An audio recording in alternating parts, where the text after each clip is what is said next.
আমাদের জীবনের প্রতিটা মোমেন্ট, প্রতিটা সেকেন্ড আল্লাহর দেয়া দান। আমি নিজের ইচ্ছা মতো এটাকে অপব্যয় করতে পারি না। হ্যাঁ, আপনি মিউজিক শুনতে চান, আপনি সং পছন্দ করেন, আপনি নাশিদ শোনেন, ইসলামিক নাশিদ শোনেন, ওখানে আপনার ইমান একটু দীপ্ত হবে, পরকালীন স্বার্থ আছে। আপনি নিজের যৌন চাহিদাকে দমন করতে পারছেন না, হালালভাবে বিয়ে করে নেন। বিয়ে করার পর আপনি যত ইচ্ছা স্ত্রীকে মহব্বত করেন, প্রত্যেকটা মহব্বতে নাকি পাবেন। এমনকি স্ত্রীর দিকে নেক নজরে তাকাবেন, তাতেও নাকি। মুখে খাবার তুলে দেবেন, তাতেও নাকি। তার হাত ধরে হাঁটবেন, তাতেও নাকি। আপনি আপনার নিয়তটাকে চেঞ্জ করেন। আপনি পছন্দ করেন ঘুরে বেড়াতে, আল্লাহর দিনের দায়ী হয়ে ঘুরে বেড়ান না, সমস্যা কি?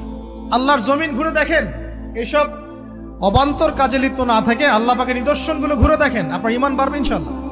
আমাদের জীবনের প্রতিটা মোমেন্ট, প্রতিটা সেকেন্ড আল্লাহর দেয়া দান। আমি নিজের ইচ্ছা মতো এটাকে অপব্যয় করতে পারি না। হ্যাঁ, আপনি মিউজিক শুনতে চান, আপনি সং পছন্দ করেন, আপনি নাশিদ শোনেন, ইসলামিক নাশিদ শোনেন, ওখানে আপনার ইমান একটু দীপ্ত হবে, পরকালীন স্বার্থ আছে। আপনি নিজের যৌন চাহিদাকে দমন করতে পারছেন না, হালালভাবে বিয়ে করে নেন। বিয়ে করার পর আপনি যত ইচ্ছা স্ত্রীকে মহব্বত করেন, প্রত্যেকটা মহব্বতে নাকি পাবেন। এমনকি স্ত্রীর দিকে নেক নজরে তাকাবেন, তাতেও নাকি। মুখে খাবার তুলে দেবেন, তাতেও নাকি।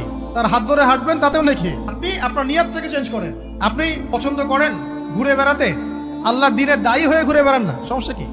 আল্লাহর জমিন ঘুরে দেখেন, এসব অবান্তর কাজে লিপ্ত না থেকে আল্লাহ পাকের নিদর্শনগুলো ঘুরে দেখেন, আপনার ইমান বাড়বে ইনশাআল্লাহ।